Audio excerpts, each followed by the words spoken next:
පුළුවන්ද?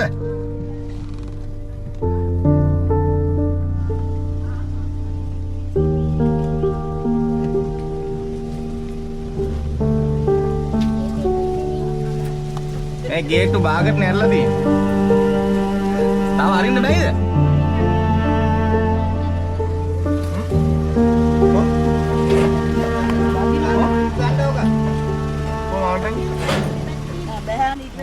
මේ තියෙන්නේ අපේ අම්මගේ මහගෙදර.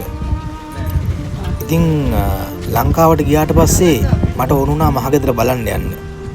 මේ ගෙදර තියෙන්නේ මාතර ඉඳන් අකුරසට යන පාරේ ඕගස්පි හන්දියේ. අම්මගේ පවුලේ 5 දෙනෙක් හිටියා. මට මතකයි පොඩි කාලේ අපි සේරම සිංහල අලුත් අවුරුද්දට මාතර මහගෙදර යනවා. ඉතින් මේ මහගෙදර කියන්නේ මට මතක කන්දරාවක්. ඒ සහෝදරියෝ 5 දෙනාගේ දරුවෝ සේරම නොවරදවාම අලුත් අවුරුදු සමරන්න ආපු තැනක් තමයි මෙතන. අද මෙහෙම තිබ්බට මෙතන ඉස්සර ලොකු සෙනගක් පිරිච්ච මතක කන්දරාවක් පිරිච්ච තැනක්. අපි හැමෝටම තියෙනවා අපේ ජීවිතේ කොටසක් වෙච්ච ඒත් අපිට අමතක කරන්න බැරි අපිට අමතක වෙලා ගිය අපේම මහගෙදරක්.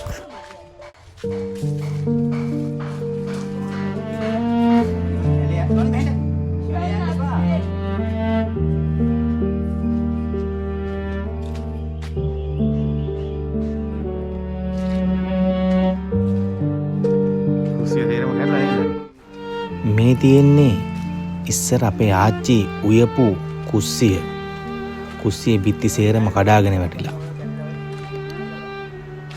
මේ තියෙන්නේ ඉස්සර අපි ගියපු ටොයිලට් එක.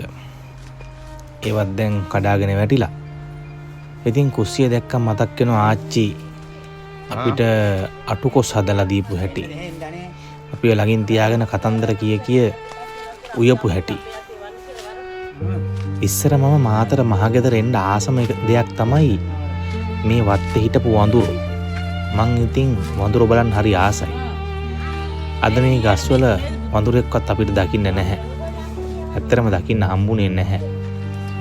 මේ වත්තේ කොස්, අඹ, ඒ වගේම නමිනං සහ තවත් එක එක જાතිය පළතුරු තිබුණා. ඉස්සර අපි ආවම මේ බිමේ පැදුරක් කෙලාගෙන දවල්ට හවසට නිදා ගන්නවා මේ එළියේ. ඉතින් එයා මතක් වෙනකොට හරිම ආසයි.